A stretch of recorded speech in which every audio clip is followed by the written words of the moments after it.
Bonjour et bienvenue sur Couleur Papier. Nous nous retrouvons aujourd'hui mardi. Donc vous l'aurez compris, il s'agit d'un projet Color the World.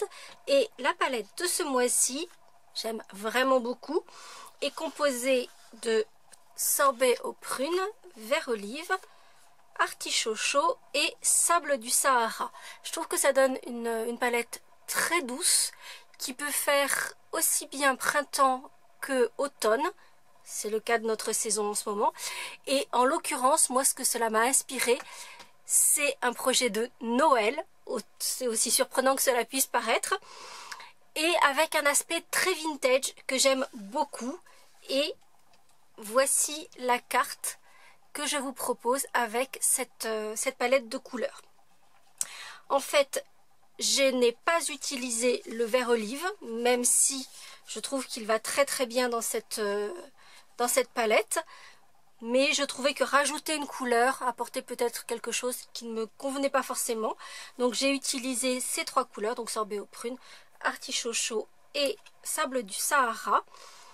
Et comme vous le voyez, sur un projet de Noël, donc avec des couleurs assez peu conventionnelles, même si on est toujours sur du vert et plus ou moins du rouge, même si c'est effectivement un rose un peu violet sur notre sorbet aux prunes. Avec une technique que j'aime beaucoup parce qu'en fait elle donne l'impression qu'il y a des papiers qui sont superposés les uns sur les autres, qui ont été collés, un peu une impression de collage et de profondeur, ce que j'aime beaucoup, alors qu'en fait il n'y a qu'une seule épaisseur de papier et c'est nous qui allons réaliser cet ancrage qui va donner cet effet de profondeur. Pour rester finalement dans ce même esprit, donc je vais refaire avec vous cette carte, toujours avec cet aspect un peu vintage, et j'ai choisi d'utiliser là encore des couleurs qui ne sont pas traditionnellement celles de Noël, puisque je vais réaliser avec vous la carte dans des tons de brune dune, bleu nuit et figue fraîche. Je trouve que ça donne une jolie harmonie. On reste en fait un peu dans ces mêmes tons où on a des couleurs qui sont un petit peu plus victoriennes, un peu passées, qui ne sont pas les rouges et le vert jardin que l'on va plus spontanément associer à Noël. Pour réaliser cette carte, nous aurons besoin d'une base de carte aux dimensions habituelles, c'est-à-dire 21 par 14,85, marquée en son milieu à 10,5. Ici, je l'ai coupé donc dans du papier brune dune. Un rectangle de matage qui mesure 10 par 14,3, donc qui va venir ici avec une petite bordure tout autour pour laisser apparaître notre brune dune, et un rectangle coupé dans du papier très vanille qui mesure 9,8 sur 14,1. Comme d'habitude, vous allez retrouver toutes les dimensions sur le blog en cliquant sur le lien dans la barre d'infos ou sur la petite image à la fin de la vidéo.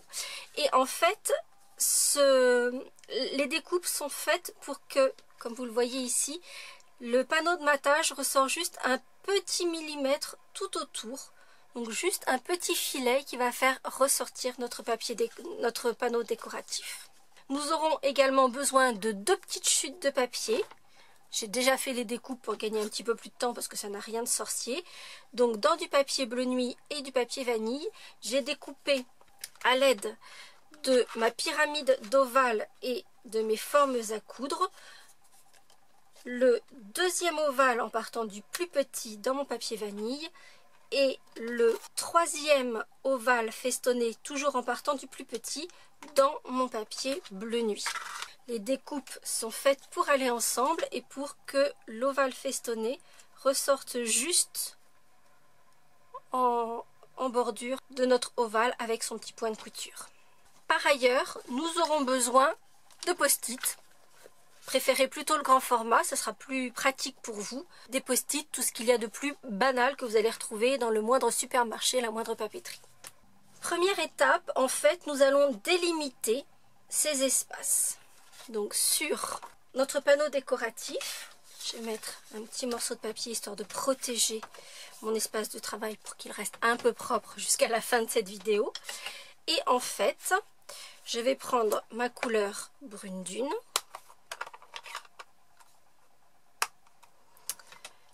Je vais prendre une éponge, un petit blender comme celui-là ou un doigt éponge. L'un ou l'autre de ces outils fonctionnera parfaitement. Et grâce à des post-it, je vais donc délimiter les différents, le premier espace. Donc ici, celui-ci par exemple, sachant que la découpe des différents espaces n'est pas fixe. Vous pouvez évidemment en faire plus, moins, les découper différemment, c'est comme vous le souhaitez. Je vais par ailleurs protéger le reste de l'espace de ma carte, car comme vous le voyez, donc il y a une partie ancrage que je vais faire avec mon éponge pour délimiter la partie, mais je vais ensuite faire un petit motif de fond, et ici j'ai utilisé mon grand tampon de fond qui fait donc un effet de partition pour les fêtes. Ça me semble tout à fait approprié pour l'ambiance que je veux donner à ma carte. Je vais donc prendre mon éponge et je vais partir vraiment de mon post-it de protection et je vais remonter la couleur. Je ne vais pas faire de cercle comme je fais habituellement quand je fais de la colorisation, mais je vais remonter la couleur et je vais faire en sorte qu'il y ait vraiment une ligne plus foncée sur le bord de mon post-it.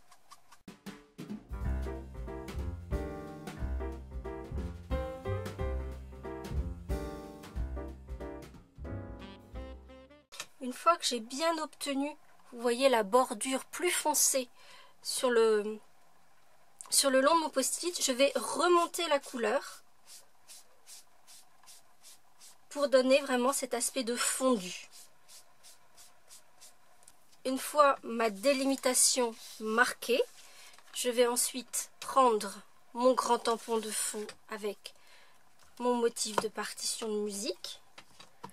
Je vais ancrer ce grand tampon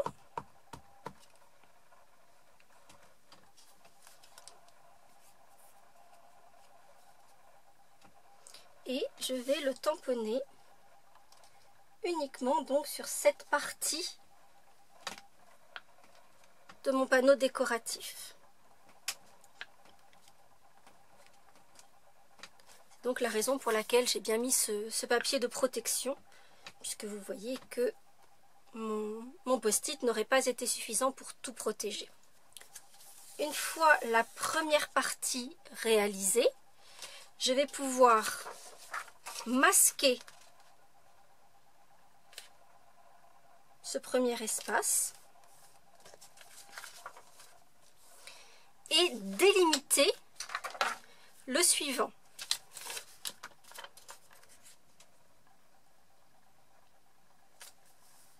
Donc, comme je vous le disais, c'est loin d'être une science exacte. Il n'y a même aucune règle. C'est vous qui allez choisir comment vous voulez délimiter les différents morceaux.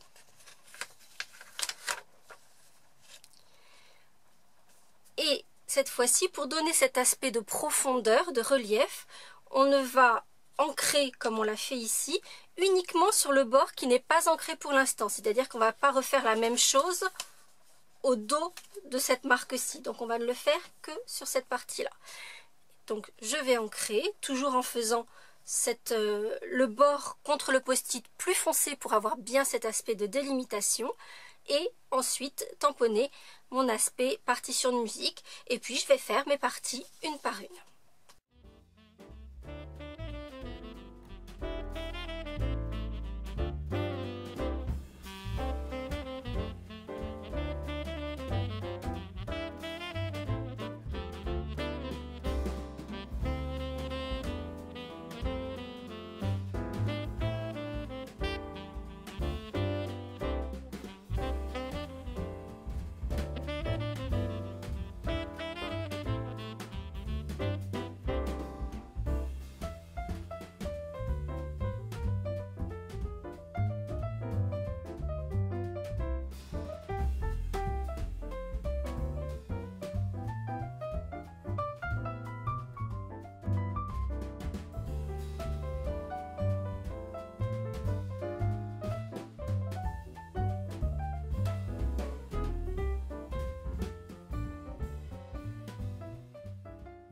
Sur la dernière partie de ma carte, j'ai simplement tamponné mon grand tampon de fond et puis comme vous pouvez le voir à l'instant, j'ai ancré tout le pourtour pour cet aspect un petit peu vintage que je veux donner à ma carte. Je vais également ancrer le pourtour de l'ovale qui accueillera mon petit message, simplement pour une transition un petit peu plus douce avec la carte et le petit ovale festonné qui viendra autour. Une fois que les parties sont délimitées, on va ensuite tamponner nos différents motifs. Je vais reprendre les mêmes parce que je les trouve plutôt sympas. Et j'ai donc utilisé 3 sets de tampons. Le Father Christmas, que nous avions déjà au catalogue l'an dernier, que vous avez donc peut-être déjà dans vos tiroirs. Donc avec ce super Père Noël qui est très vintage et le grand sac de jouets, que j'ai donc tamponné ici et là. Pour les feuilles de houx que je trouve juste magnifiques, elles sont issues de ce set-ci qui s'appelle Bouquet de houx. Donc c'est un set de tampons avec tamponnage en plusieurs étapes. Donc on a une première étape qui va donner la partie la plus foncée. La seconde étape, on n'a pas besoin d'avoir un grand nombre d'encres de différentes teintes avec une graduation. En fait, on va simplement faire un tamponnage à l'extérieur du projet pour enlever le plus gros de l'encre et faire un tamponnage de seconde génération. Donc on est sûr qu'on est exactement dans la même tonalité de couleur et à obtenir une tonalité plus claire. Et puis j'ai utilisé le set Hurrah pour Noël qui est également un set de tampons qui est en collection depuis un moment au catalogue, donc que vous avez peut-être également déjà dans vos tablettes. Je ne sais pas si vous avez remarqué, mais les baies de mon houx ont un aspect un petit peu glossy, donc satiné. Et je vais vous montrer comment j'ai fait. Je les ai embossés. Et je vais vous montrer comment j'ai fait parce que c'est embossé, mais c'est embossé en couleur. On va d'abord commencer donc par tamponner notre Père Noël et le sac de jouets. Je vais les tamponner en bleu nuit. Et de la même façon que pour la délimitation de mes espaces et le tamponnage de mes notes de musique, le tampon de motif ne doit pas dépasser l'espace qui lui est attribué. Donc là encore, on va masquer la partie sur laquelle on ne veut pas que le motif soit tamponné.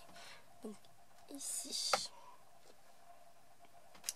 le petit sac de jouets.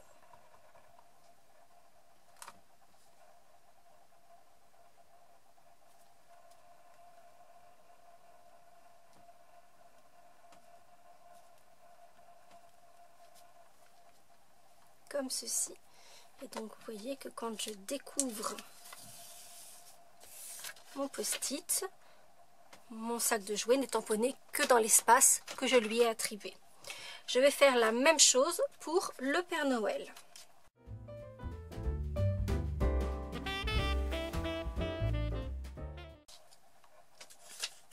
Pour mes petites feuilles de houx, comme je vous le disais, elles sont en plusieurs étapes. D'abord avec la partie la plus détaillée que l'on va faire en foncé, puis avec la partie plus large, ici pour la grande feuille de houx, que je vais faire en seconde génération. Pour mes petites baies, qui vont être ici tamponnées en figue fraîche, de la même façon, nous avons deux étapes, une partie pour les détails, une partie pour le fond. En fait, ce que je vais faire, donc uniquement pour la partie fond, je vais d'abord ancrer mon motif avec de l'encre Versamark. Je vais ensuite l'ancrer avec mon encre de couleur. Je vais faire mon tampon en dehors de mon projet et ensuite le faire sur mon projet. Ce qui veut dire que je vais avoir une encre qui sera plus longue à sécher puisque je l'aurai d'abord enduite de Versamark et ce qui me permettra de pouvoir le recouvrir de poudre et de l'embosser à chaud. Bien penser à utiliser votre coussin à embosser avant puisqu'il y aura déjà le tamponnage de la feuille en soi, donc même si l'encre ne se reporte plus sur vos doigts et qu'on peut avoir l'impression que c'est sec, pour autant elle reste humide et donc elle risque de retenir la poudre à embosser. Donc c'est la raison pour laquelle il faudra bien penser à utiliser votre coussin à embosser. Autre petit conseil, malgré tout ce qui peut être indiqué sur les boîtes de vos tampons, mon conseil c'est de toujours commencer par la partie la plus foncée de vos tampons à étapes. C'est-à-dire qu'ici, je vais faire la partie foncée de ma feuille et dans un second temps, je ferai la partie claire. Simplement parce que c'est comme ça que l'on arrive à bien positionner ces tampons puisqu'on va bien voir à travers le tampon pour positionner les couches successives.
Et voici mes différents motifs tamponnés, donc avec mon aspect glossy sur mes petites baies de houx et tous mes petits motifs tamponnés sur ma carte. Il ne me reste plus qu'à tamponner mon message sur le petit ovale prévu à cet effet. Je vais également ancrer le pourtour de mon ovale festonné. Là encore, ça lui donnera un peu plus de relief, ça fondra un peu les couleurs et je trouve que c'est nettement plus joli. Donc juste un tout petit peu d'ancrage sur les festons de mon ovale festonné. Pour terminer, je vais donc tamponner mon message Joyeuse fête dans mon ovale et assembler les deux éléments. Je vais ensuite assembler également ma carte, mon panneau décoré sur mon panneau de matage pour qu'il y ait juste ce petit filet bleu nuit qui va ressortir et positionner le tout sur ma base de carte. Nous irons ensuite coller les deux ovales l'un sur l'autre, puis positionner le message avec des petites mousses 3D pour lui donner un petit peu de relief. On viendra ensuite mettre des petits bijoux. C'est ce qui donne la petite touche, je trouve, raffinée sur un projet. Qu'il y ait des petits bijoux, ça donne du relief, ça donne une petite touche de brillance. Et ça, j'aime beaucoup. Et pour terminer, j'ai utilisé de ce même set Father Christmas, cette jolie bordure qui donne un peu l'impression de fer forgé et que j'ai simplement mise à l'intérieur pour décorer et mettre en relief la partie que l'on va écrire.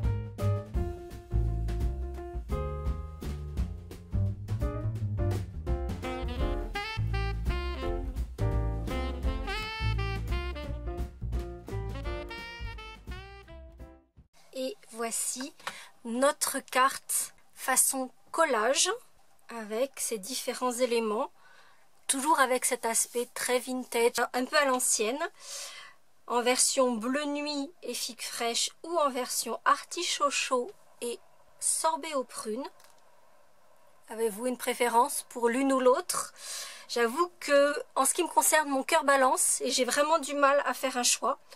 Peut-être la bleue nuit et prune, mais j'ai vraiment du mal, je dois vous l'avouer. J'espère que ce nouveau projet vous aura plu. Si c'est le cas, vous n'hésitez pas à mettre un petit pouce en l'air comme vous le faites si bien. Et je vous donne rendez-vous la semaine prochaine pour de nouvelles aventures créatives. À très bientôt.